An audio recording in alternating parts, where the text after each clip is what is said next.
בוקר טוב.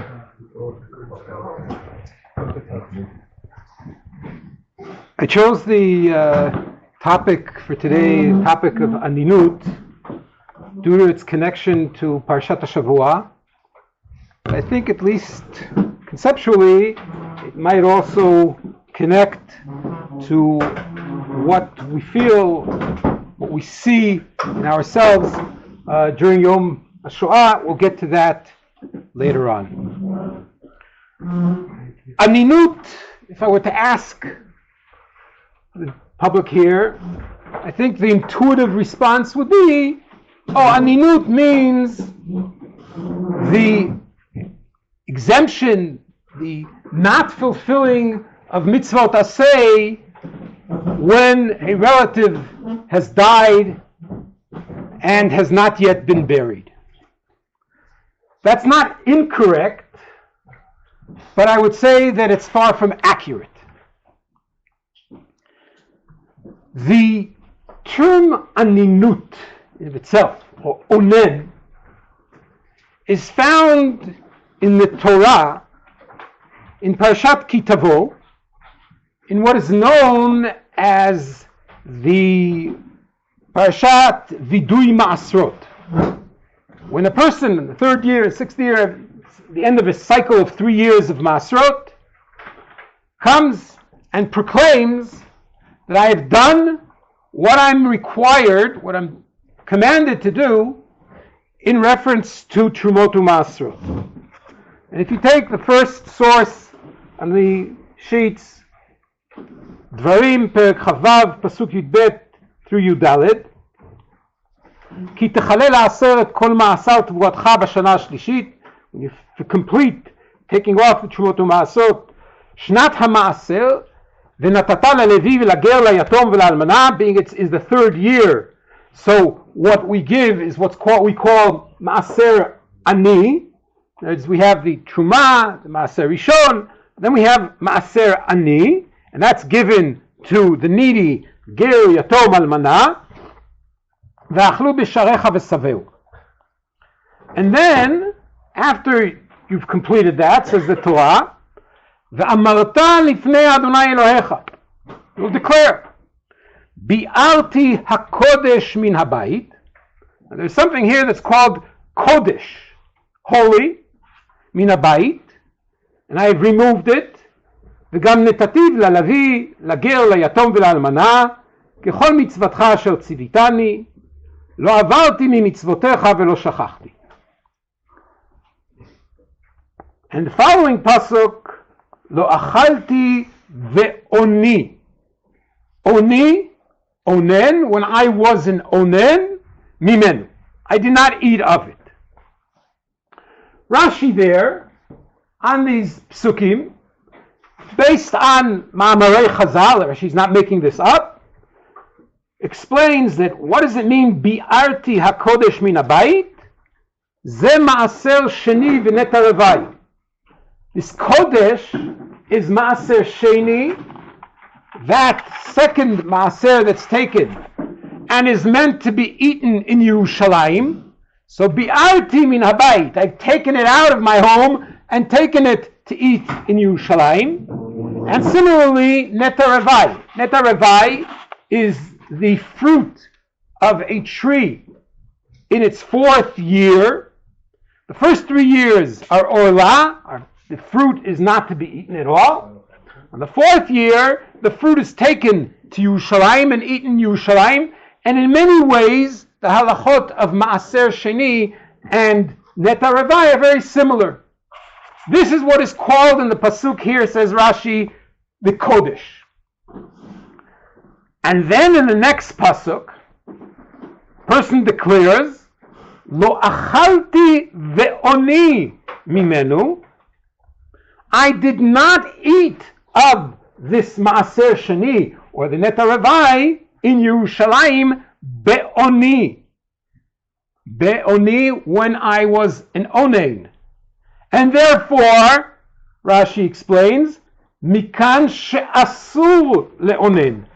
From here we learn that Maaser Sheni is prohibited to the onen, because otherwise he wouldn't have to declare, I didn't eat of the Maaser Sheni when I was an onen. Why not? And the only reason is because it's prohibited. This is where we encounter the concept of onen, the first time or the only time in the Torah, explicitly. And this is where we encounter a Doraita prohibition to eat the Maaser Sheni. However, as we noted, and I purposely bolded it, the term used is not Maaser Sheni, is not Netarevai, but rather Bakodesh, the Kodesh, that which is Kodesh. And there seems to be an intent of the Torah, as we'll see in a moment, to purposely use a broader term, which in its context is very clear that it's talking about Maaser Sheni.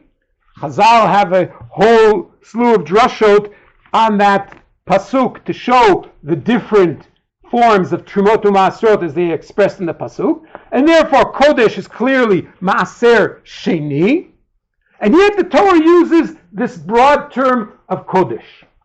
Why? The seeming reason is because it's coming to teach us that the prohibition, the Isur of Onen, is not just specifically Maaser Sheni, but it's broader in reference to things that are defined as Kedusha. The expression of that prohibition of broader aspects of Kedusha is found in our Parashat Shmini. It comes up in the story of the death of the sons of Aharon,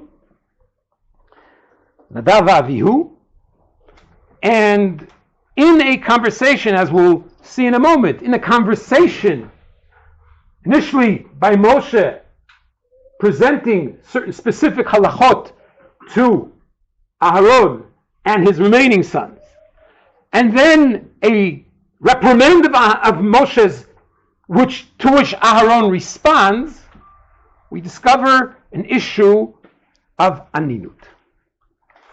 So let's take a quick look, skim through, it's not even all the psukim, just to get a reminder and a feel of what goes on there. ויקחו בני אהרון נדב ואביהו איש מחתתו ויתנו בהם אש וישימו עליה קטורת ויקריבו לפני אדוני אש זרה אשר לא ציווה אותם. Nadav and Avihu bring forward a fire with Ktoret. Something is faulty there. That will not be the topic of our shiur, what may have been faulty there. And immediately, ותצא אש מלפני אדוני ותאכל אותם וימותו לפני אדוני.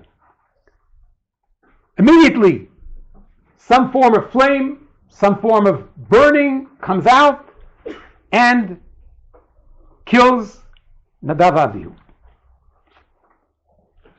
Moshe's response, ויאמר משה אל אהרון, הוא אשר דיבר אדוני לאמור, בקרובי אקדש, ועל פני כל העם אכבד. This is what God has declared previously, that I will sanctify myself amongst those who are close to me. And we will go back to this pasuk at the end of the shiur. This he declares, he says it to Aharon, and the response is Vayidom Aharon. One of the most two powerful words in the Torah, Vayidom Aharon, the sound of silence. Aharon is silent. Again, we'll get back to this on a different level later on. Then comes the halachic aspect. ויקרא משה אל מישאל ואל צפן בני עוזיאל דוד אהרון ויאמר אליהם קרבו שאו את אחיכם מאת פני הקודש אל מחוץ למחנה. He calls their cousins to remove the bodies from the Mishkan. Namely, we have death, we have a meto hamuta lefanav, we have a situation of dead people who have not been buried. And the Torah says they remove them. Then, in Pasuk Vav, ויאמר משה לאהרון ולאלעזר ולאיתמר בניו, ראשיכם אל תפרעו ובגדיכם לא תפרומו ולא תמותו, ועל כל העדה יקצוף, ואחיכם כל בית ישראל יבכו את השריפה אשר שרף אדוני. Not getting into the detail of the pasuk, we see here something very interesting. Moshe tells Aharon and his remaining sons Elazar and Itamar that they are not to practice the normative practices of Avelut. Reshechem al tifrau, don't let your hair grow wild. Bigdechem lo tifromu, don't tear your clothing, etc. And the mourning will be done by the rest of Am Yisrael. Next pasuk, ומפתח אוהל מועד לא תצאו, פן תמותו, כי שמן משחת אדוני אליכם ויעשו כדבר משה. You've been anointed, and therefore you must remain in the Mikdash. Now this is not a commandment to Kohanim throughout the generations. This is a momentary commandment to Aharon and his sons. Aharon is a different status because he's a Kohen Gadol. Some of it does apply. We'll see that a bit later. I skip a bit to Pasuk Yud Bet. וידבר משה לאהרון ולאלעזר ולאיתמר בניו הנותרים. קחו את המנחה הנותרת מאישי אדוני ואכלו המצות אצל המזבח כי קודש קודשם הוא. And he commands them. What does it mean stay in the Mikdash? Not only stay there physically, but maintain the activities that you were meant to do. The remainder of the mincha, which is meant to be eaten by the Kohanim, eat it. ואכלתם אותם במקום קדוש, כי חוקך וחוק בניך הוא מאישי אדם אדוני כי כן ציוויתי, או צוויתי. I've been commanded to tell you to eat the Kodesh, even though there might be reason not to do so. ואת חזה התנופה ואת שוק התרומה תאכלו במקום טהור. By getting into exactly what these are and what korbanot they belong to, but we see that he commands them to eat the meat of the korbanot being brought in the Mishkan. Let's remember, this is taking place in the Shmonat Yimei HaMiluim, on Rosh Chodesh Nisan, when the Mishkan is anointed, whether it is the beginning, the end, without getting into that discussion. Eat the meat. שוק התרומה וחזה התנופה, על אישי החלבים יבואו להניף תנופה לפני אדוני, והיה לך ולבניך איתך לחוק עולם. Continue. Do all the things you need to do in the korbanot. Eat the meat, bring forward the fats, whatever has to be done. And then we jump almost. Pasuk Tetzayin, immediate pasuk. But suddenly, ואת שעיר החטאת דרש משה והנה שורף.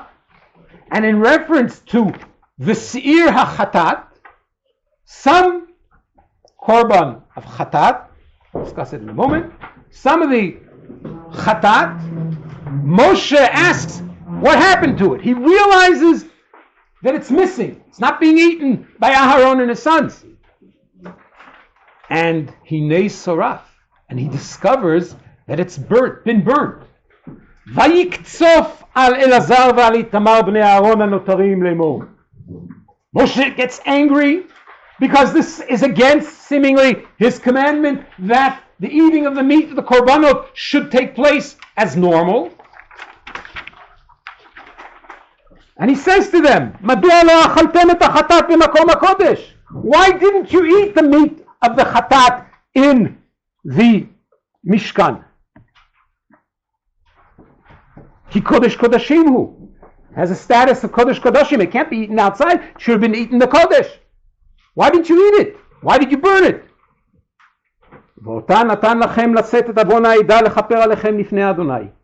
It was given to create kapara for the Jewish people, Klal Yisrael, and you're meant to eat it. That is the laws of a chatat.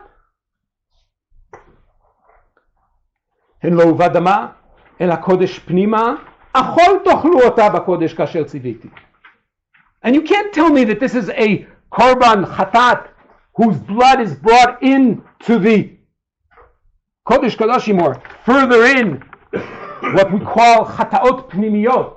People who do say the ezu makomam shel zvachim, right? So we talk about Seir Yom Kippurim. We talk about those things that their blood is put on the bein abadim, on the parochet, on mizbach hazahav, right? But this is not, says Moshe to the sons of Aharon. This was not meant to go inside, because those things that go inside are not eaten. The meat is burnt. But this wasn't. This was meant to be eaten. Interesting just to note, and Chazal referred to that, Moshe's reprimand is directed at Aaron's sons. Interesting. Why? Right? And then when he's finished, Aharon, in his quiet manner, says, Vayidaber Aharon el Moshe. Or some say that Vayidaber means it's a very strong and harsh response. And the distinction between Vayomer and Vayidaber. Vayidaber Aharon el Moshe. Hen hayom hikrivu et chatatam ve'et olatam lifnei Adonai. Vatikrena oti ka'ele. This has occurred to us, or occurred to me. Va'achalti chatat? Will I eat? Can I eat the chatat? Hayom? Hayitav be'inei Adonai? Do you think, Moshe, that this is desirable to God? Now we have some kind of tension here, right? We'll have to understand it. There's some kind of tension. On the one hand, Moshe says, I've been commanded by God that you eat the meat of the korbanot. And Aharon still is able to say to Moshe, do you think that eating this chatat, eating the meat of this chatat, would have been acceptable to God after what occurred? What does it mean, what occurred to me?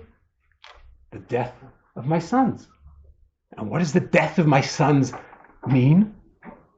That I am an onain.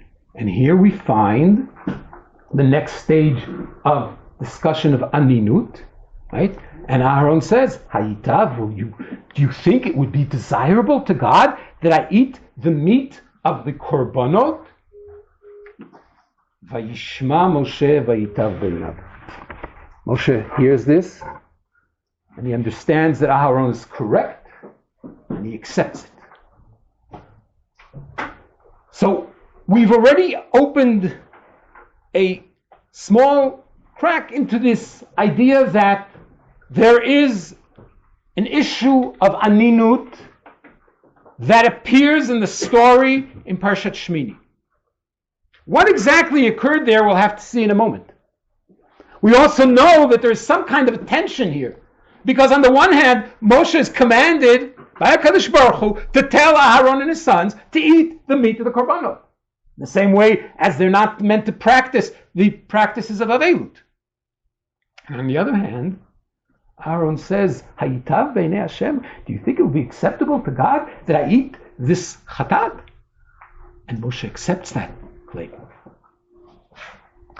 To try to better understand this, let's turn to the Gemara in Zvachim, in Daf Kuf Aleph Amud Aleph. This is part of a broader discussion on issues of Aninut of Kedusha. Before I read the Gemara, before I get into the Gemara, I do want to note, I pointed out that the term used in Dvarim is Kodesh. Kodesh, in this context, applies to Korbanot as well. The Korban, the Chatat, is a Kodesh Kodashi. It's a Kodesh. And therefore, there is a reasonable extension here of the prohibition of Aninut on to the issue of the Korban. The Gemara says, brings a Braita, the Tanya, Mipnei Aninut Srafua. The question of the issue discussed is, why was the Chatat burnt? Right? When Moshe asks about it, V'hinei Soraf, he discovers that it's been burnt. Why was the meat of the Chatat burnt?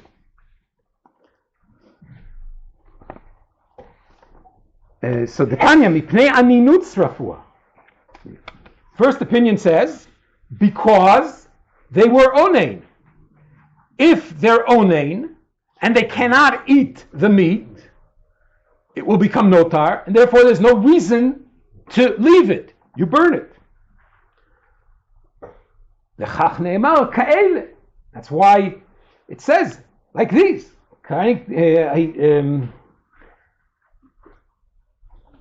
When Aharon says to Moshe, "Vatikrena oti ka'ele," these things occurred to me. I'm an onein, and therefore I can't eat the meat, and the only solution is to burn it.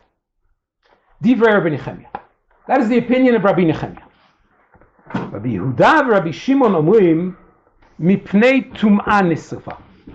The burning was not a function of the aninut, but a function of the fact that the meat became tamei. And meat that becomes tamei, the meat of a korban becomes tamei, cannot be eaten, and therefore is burnt. Does that mean that they don't accept the issue of aninut? We'll see in a moment.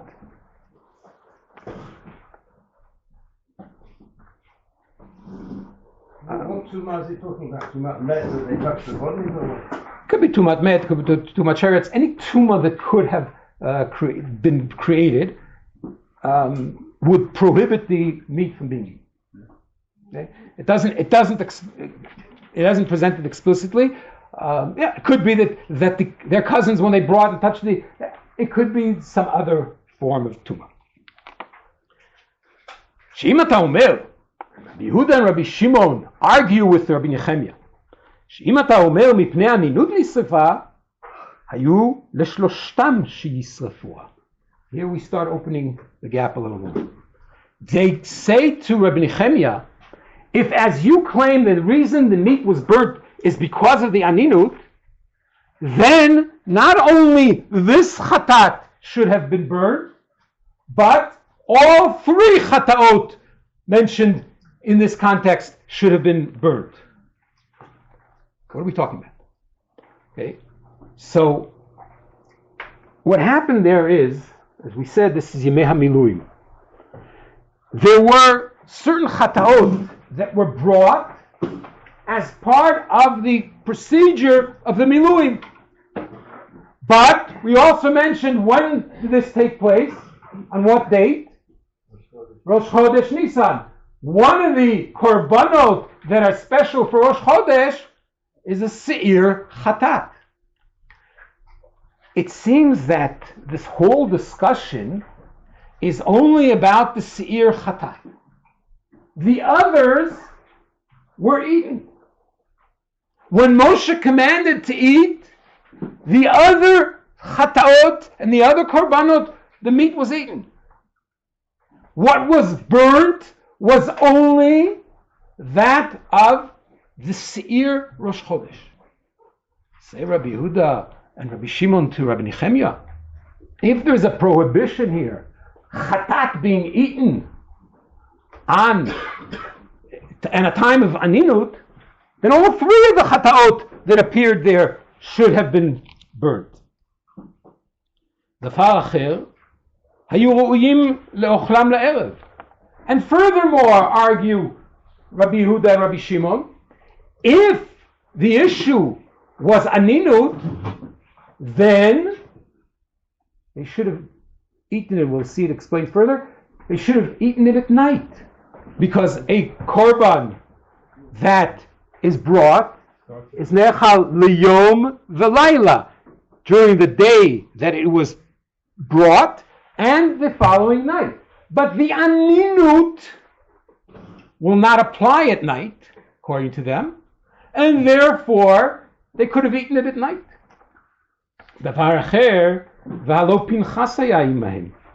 Further, there's another character here, Pinchas ben Elazar, but he wasn't commanded he wasn't commanded to.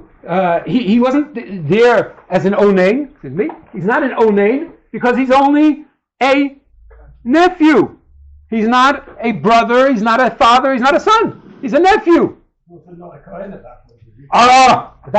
already the machlok. They're claiming he is a kohen, and therefore they're saying he could have eaten the meat. Rabbi Nechemiah's answer, the Gemara later brings it in. Rabbi Nechemiah's answer is no, he's not a kohen. It's a machlok whether he's a kohen or not. Exactly. Nechemiah answers no, he's not a kohen yet. He only becomes a kohen later on in Parshat Pinchas. Okay, but that's an argument that takes place here. These are the claims that Rabbi Yehuda and Rabbi Shimon throw out at Rabbi Nechemiah, and therefore they do not accept that this could have been Aninut. Continues the Gemara. Rav Amar, Idi v'Idi Rabbi Nechemiah. I would suggest that both opinions of Rabbi Nechemiah, lo kashi, kan bekodshei shah, kan bekodshei dora. There's a place to distinguish between kodshei shah and kodshei dorot, and that's basically how we answer the question of the distinction of the korbanot. The other korbanot which were brought because it's the process of the miluim is a korban shah. It's brought for a specific event, and in that HaKadosh Baruch Hu says, don't stop that event. That event is to continue as it was planned.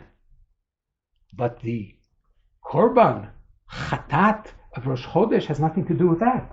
That's a commandment for all generations, for all times. There, the halacha of aninut applies. Rabbi Nechemiah, how does Rabbi Nechemiah explain the psukim? Okay, we read quickly through the psukim, and now halachically we'll see how Rabbi Nechemiah reads the psukim. Rabbanan heichim mitartzin. How do Rabbanan, how Rabbi Yehuda and Rabbi Shimon read the psukim? Rabbi Nechemiah mitaretz lehu hachi. Rabbi Nechemiah reads the psukim as follows: Madua lo achaltem. Moshe comes and says, why didn't you eat? Amar lo Moshe Aharon. Note, the Gemara is already not hesitant to say that the claim was towards Aharon, even though the pasuk says to his sons. Amar lo Moshe Aharon. Shema nichnas damam lifnei lifnei. Maybe accidentally the blood was brought in lifnei v'lifnim into the Kodesh HaKadoshim, and maybe therefore you didn't eat the meat. Amar lo hen lo huva dama. The answer is no. Dama lo huva. It wasn't brought, as we saw on the pasuk. Shema chutz lemchitzata yatsa.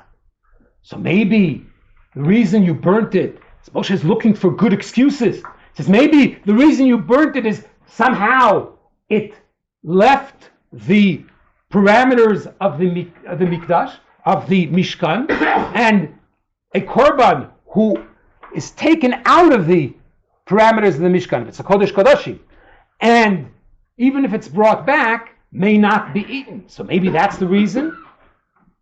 Amar lo b'kodesh hayta. Said no, it remained in the kodesh all along. V'dilma ba'aninut akrivtua upsaltua. Maybe you were makriv. The act of the hakrava was done already when you're onen. Amar lo Moshe v'chi hem ikrivu ani ikravti. Answers him Aharon, they didn't sacrifice the korban. I did. I'm a Kohen Gadol.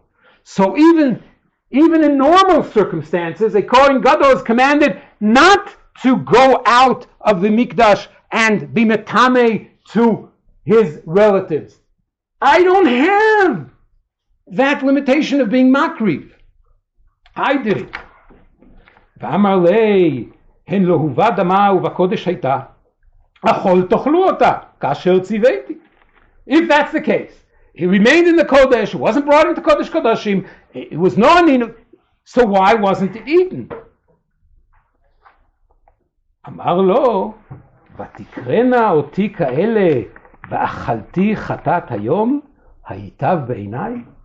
And that's when Aharon answers to him, if these things occurred to me, would it be desirable to God that I would eat the meat? Shema lo shamata ela bekodshei sha'ah. Says Aharon to Moshe, you heard from God that we have to eat the meat. But were you particular about what God said to you? Maybe God was talking about the korbanot shah, those korbanot that are special for the process of the anointment of the Mishkan, but not the korbanot that are normative.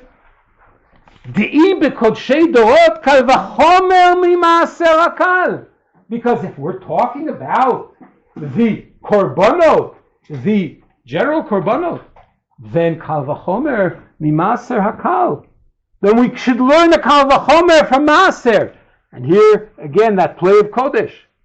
We should learn kal v'chomer from Maser. Maser, whose kedusha is so much less than the chatat, and onein may not eat. So a chatat ledoro, not something that's special for this day, but a chatat that's part of normative presentation in the mikdash, would that be acceptable to eat? Hayitav b'nei Hashem, could that be?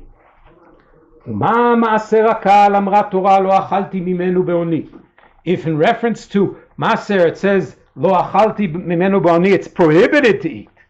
B'kodshei dorot lo kol sheken. So when we're talking about kodshim, korbanot, that are always brought, would that not be all the more that it's prohibited to eat of it?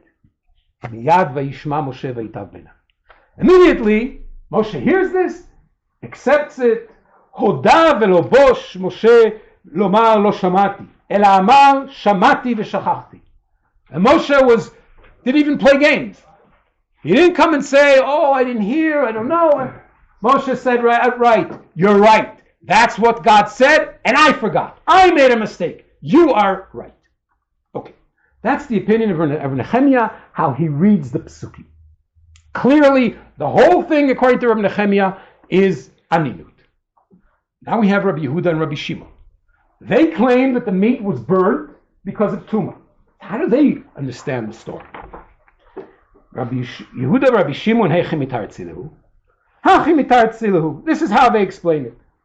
Madua lo achaltem et chatat b'makom hakodesh. Why didn't you eat the chatat in the kodesh of the Mishkan? Shema nichnas damam lifnei nifnim. Could it be that the blood went inside? Amar lo hen lo dama. Here also, they read it similarly. No, Aaron says to him, it was not taken in. Shema chutz lemchitzata yatzat. Maybe the meat went outside of the parameters of the Mishkan. Says Amar lo hen bakodesh hayta. Again, Aaron answers, no, it remained in the kodesh. Here we're remaining same lines as we had before. V'dilma ba'aninut akriv tua. Maybe it was sacrificed in aninut psaltua, and that makes it puzzle. Amar lo Moshe hen hikrivua de psala hen hikrivua de psala behu aninut ani kravtia. You think that they did it? No, I did it. I'm Kohen Gadol. V'dilma agav mararaychu pashatu ba ve'itmai. Here we start getting a little different. Maybe due to your sorrow, you were not careful with the meat, and you brought about that it became tamei. Amarlu, answers Aaron, Moshe, kach ani beinecha shani mevazeh kodshei kodeshim? Do you look at me so belittling that I would, even in spite of my sorrow, I would be disregarding of kodshei kodashim?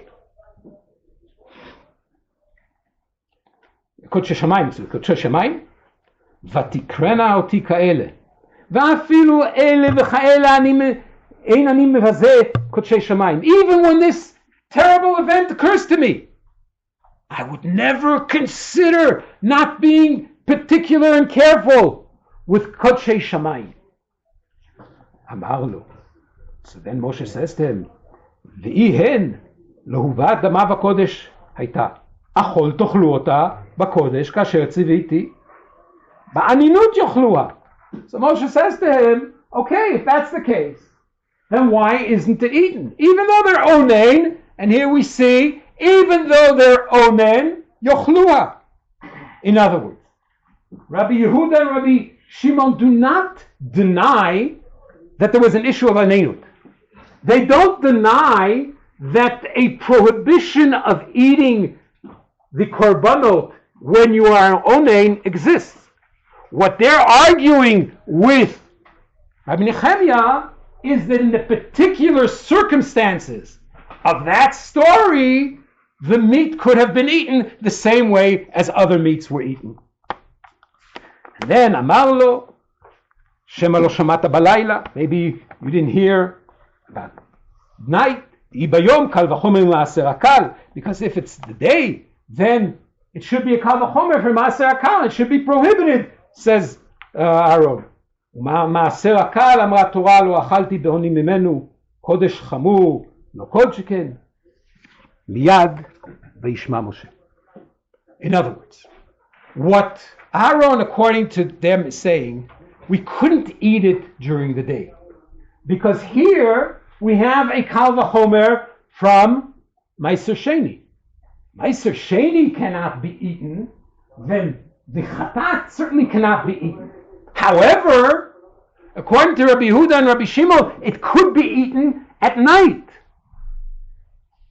So, what happened was, it was kept to be eaten later at night, and while it was sitting there, it somehow became tamei. And therefore, that's why it was burnt, according to Rabbi Yehuda and Rabbi Shimon. Second, in other words, there is no disagreement as far as the halacha of Aninut, that Aninut applies to Kodesh, to Korbanot. The difference is in reference to that specific story, and the difference is a question in far as a Doraita, as far as the requirement Doraita, whether it carries over into the night, or Korbanot can be eaten at night. According to Rabbi Yehuda and Rabbi Shimon, they can, and according to Rabbi Nehemiah, they would not be able to. But that's the extent of the argument. The fundamental halacha of Aninut midoraita, as far as korbanot, that they all agree on. Does the Kohen Gadol, does it not apply to the Kohen Gadol? It doesn't prohibit him from being makri or korban. He doesn't have to eat the meat because there are other Kohanim eating. There's no reason for it to eat. So that's the question. That's what it comes up here in this discussion. Okay, so we've now seen that Aninut applies to Maaser Sheni, the Tervai, and in a Kal V'chomer, through the story of our Parsha, it applies to Korbanot. I don't find in the Torah anything else. Here I move on to the next source, the Gemara in Brachot, or the Mishnah in Brachot. Mishemeto mutal lefanav, patur mikriyat shma, umin hatfila, umin hatfilin, umikol mitzvot ha'amurot b'Torah.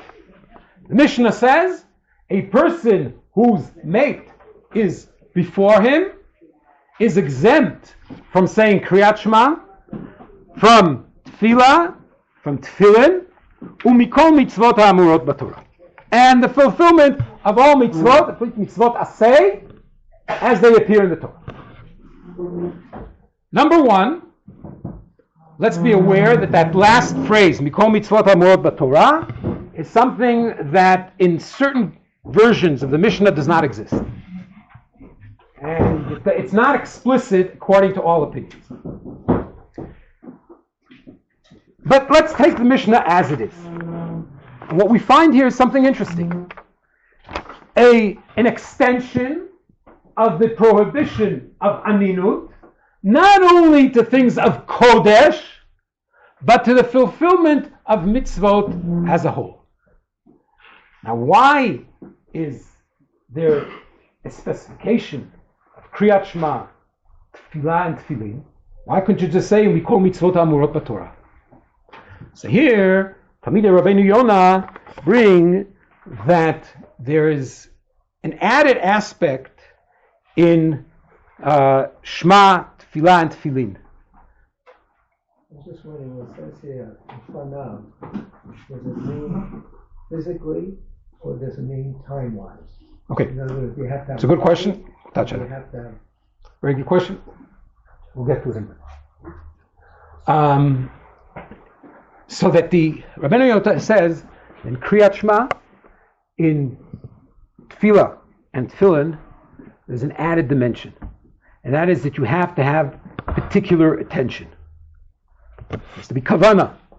The Yotzet Kriyat Shema has to be kavana for Tefillah, and Tefillin. There's a special halacha of being shomer the Tefillin, being protective of the Tefillin, to the extent that the criteria that is used to when a young child may or may not wear tefillin is if he's yodea l'shamram. He has the mental capacity of knowing and understanding the need to respect and protect the tefillin. Being that these things require a special attention, they're mentioned separately, and then we have the broader extension to the fulfillment of all mitzvot. However, this Mishnah, all the Rishonim seem to agree, is only the Rabbanan. It's that which we're familiar with as far as Aninut is actually the Rabbanan, the extension Chachamim extended to Aninut, and not the Deoraita. The Deoraita applies to the eating of things that are Kodesh, as we saw by Sheni, Korbanot. With the Rabbanan, there is this expansion to the fulfilling of mitzvot in general, and we're not going to have time to express this idea, but Rav Soloveitchik extends this and shows that basically, besides the reasons that we'll see are given, a person is not in a state of mind that he's able to fulfill mitzvot when he's in Aninut. Meito muta lefanav. You don't hear it here? Another 7 seconds. Meito There we go.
Before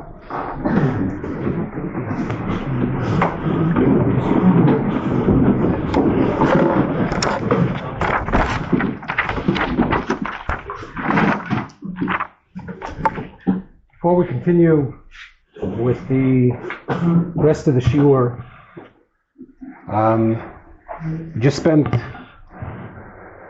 2 minutes in silence of respect for all those who were killed, families destroyed, communities destroyed during the Holocaust.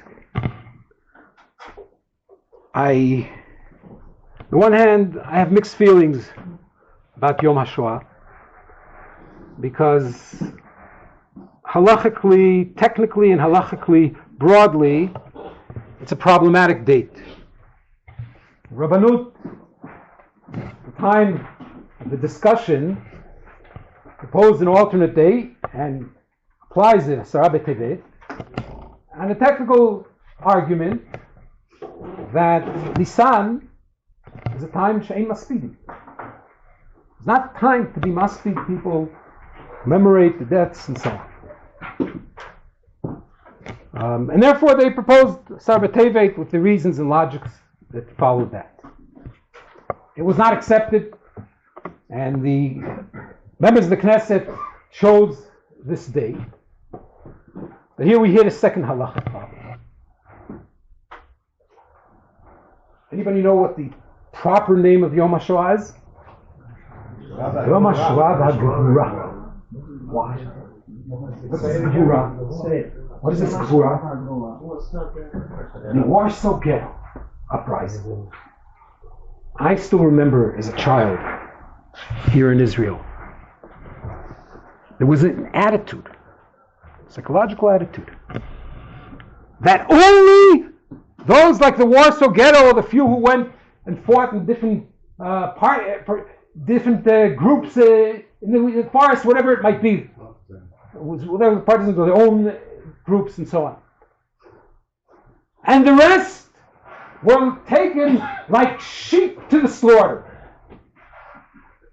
They're always bothered. And I say it as a halachic statement. Can we say that? As Kvod HaBriot?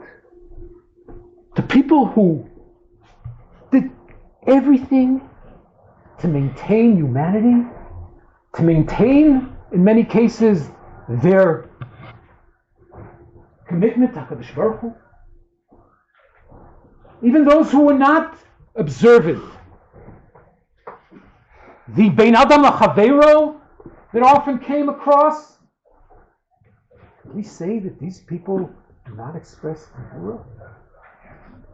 Choose a day that focuses a particular form of Gevura and belittle other aspects, to me was always troubling. But the reality is that, whether through formal reasons, the acceptance of the tzibur, Yom HaShoah has rooted itself in the Jewish life. And one of the central expressions is these 2 minutes of silence. And here, this, I think, is something that connects very strongly with our parsha. Promise to return to the pasuk. Vayomer Moshe Aharon hu asher diber Adonai lemor bikrovai yekadesh v'al pnei ha'am mechabed v'yidom Aharon. So go to the end of your source sheets. There's a box there. We put it in a box. A medrash in Vayikra Rabbah. ויצחק פתח, נמצאו דבריך באוכלם וידבריך לי לששון ולשמחה לבבי, כי נקרא שמך עלי אדוני אלוהי צבאות. אמר רב שמואל בר נחמן, זה הדיבור נאמר למשה בסיני. Moshe was told this pasuk, נקרא שמך נמצא דבריך באוכלם וידבריך לי לששון. He didn't quite understand what it is that he's being told. Ad shema ba ma'aseh liyado. Until the event occurred. The event of Nadav Avihu. Amar Moshe le'Aharon. Comes Moshe and says to Aharon, Achi, בסיני נאמר לי שאני עתיד לקדש את הבית הזה ובאדם גדול אני מקדשו. I was told in Sinai that I will sanctify this structure and it will be sanctified through the life of a great person. Vayiti savu, I figured, Shema obi, obecha bayit hazeh mitkadesh. And I figured one of us is obviously going to give our lives for the sanctity of this Mishkan. And now, Shnei banecha gdolim mimeni umimcha. Your two sons who are greater than both you or me. כיוון ששמע אהרון שבניו יראי שמיים. When Aharon hears this statement of the Yirat Shamayim of his sons, shatak vekibel sachar al shtikato. He was silent. מניין ששתק שנאמר וידום אהרון. עדיין שקיבל שכר על שתיקתו שזכה והתייחל אליו הדיבור. That speaks to Aharon immediately afterwards, and that's the sachar. I'd like to take the idea of this medrash and put it into a certain context. Moshe looks at things in a particular perspective. Moshe has lived for months with this sense of fear and life threatening above him, that he, his brother, are going to die. And then this event occurs, and first of all, he doesn't die, but more importantly, the Kedusha of Nadav Avihu comes out. And Moshe sees the light in the tragedy. And he comes and says to Aharon, look at the light. It's a tragedy, but look at the light. The greatness of your sons that has been reflected here, that their lives are what justify, what create the Kedusha of the Mishkan. Vayidom Aharon. But Aharon was silent.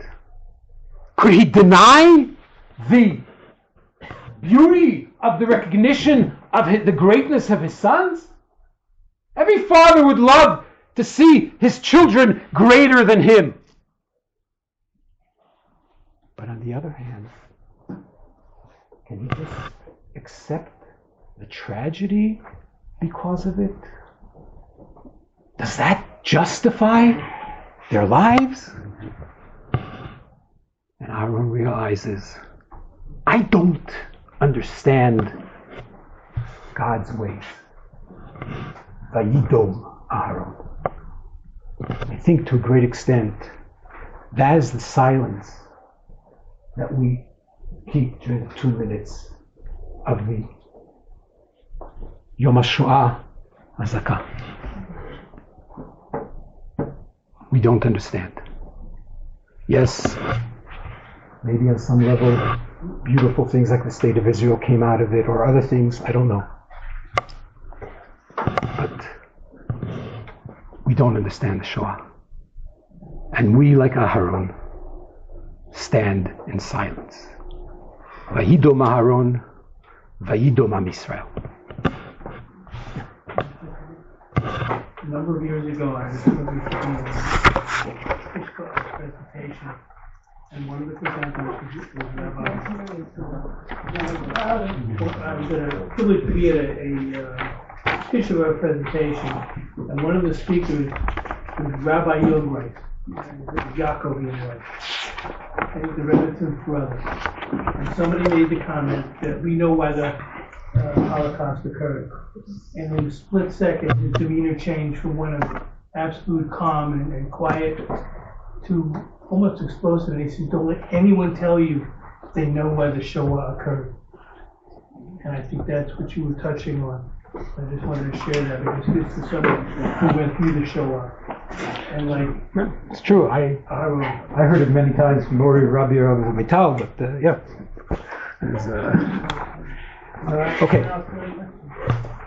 The midrash that you read, doesn't it imply that Aharon understood the Kadesh? I said I want to take the opposite? I think that the Midrash seems to show that Aharon accepts. I took it a little bit differently intentionally, but I think that the Midrash brings out that play between on the one hand, the sort of light that's seen here, the Moshe sees, Aaron's sight. Okay, a few minutes we have. I want to just finish up the point that we were dealing with. The Meito Mutal Lefanav. So somebody asked here, what does Meito Mutal Lefanav really mean? The Gemara on that Mishnah says Meito Mutal Lefanav in She'ino Mutal Lefanav lo. And the Gemara at that point understands Mutal Lefanav literally before him. And it says only when the mate is before him is there these prohibitions of Aninut, but otherwise not.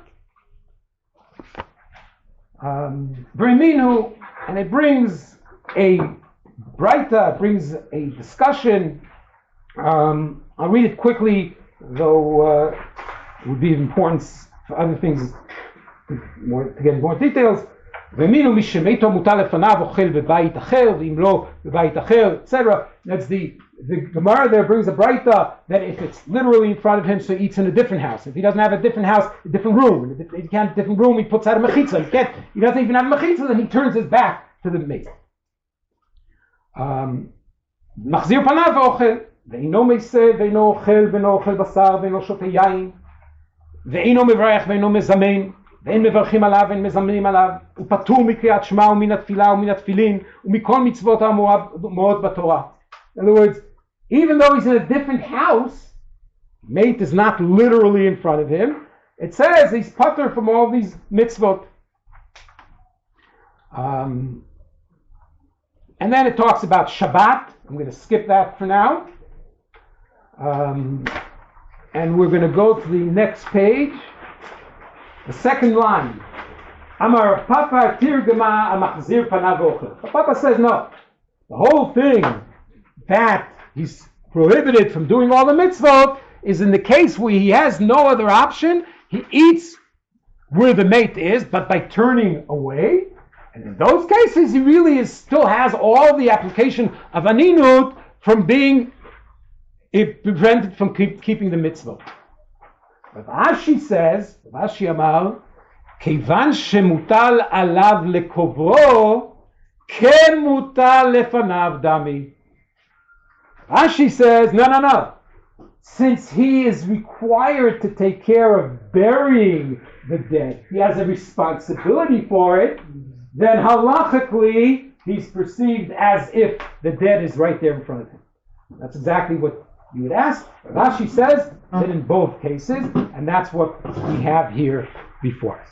In other words, the Gemara here expands it, not only literally Meito Lefanav, but anybody who has a responsibility to bury, and that already expands the discussion of what responsibilities and what not.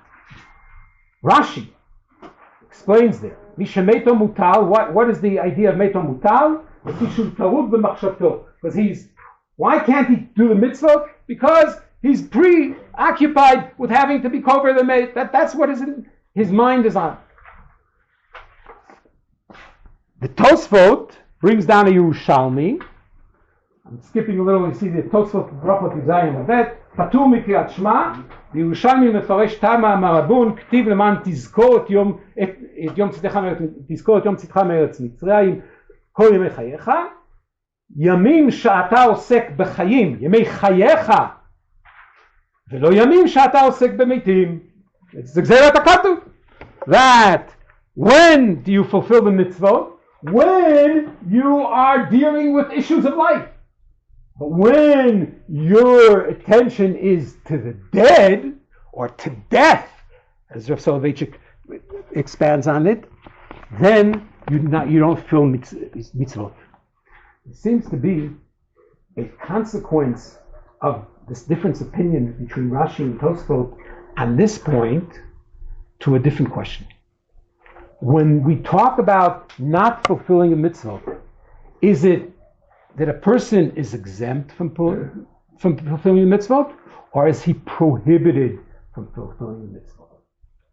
Rashi seems to explain, and if you look at the Rashi, when he says, Rashi, Ve'eino mevarech, ve'eino tzarich levarech bikat hamazon.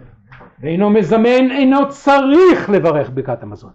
He's not required to, but should he choose to do so, he may do so.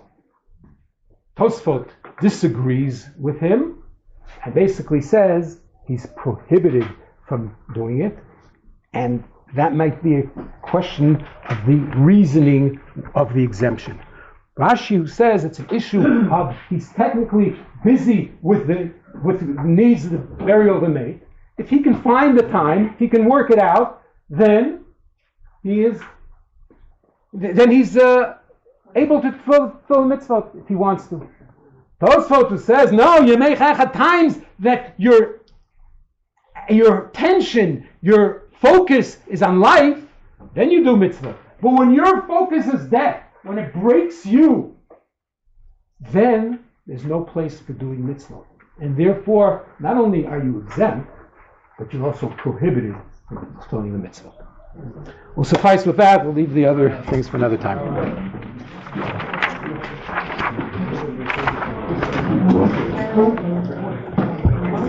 One question about it.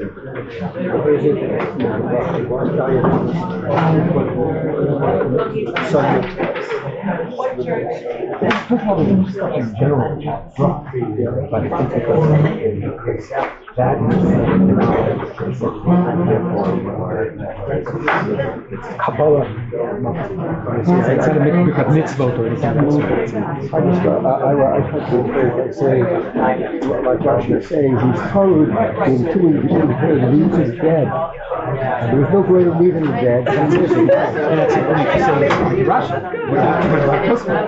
Well, according to Tosfos, even so, that's the same way. Because this is part of Shia.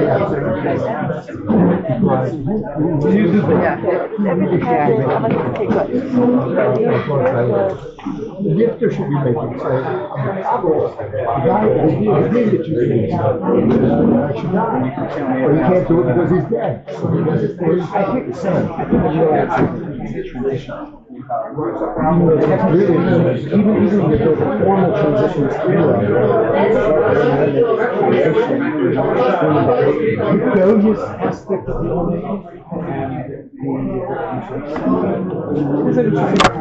I didn't give it, any particular thought.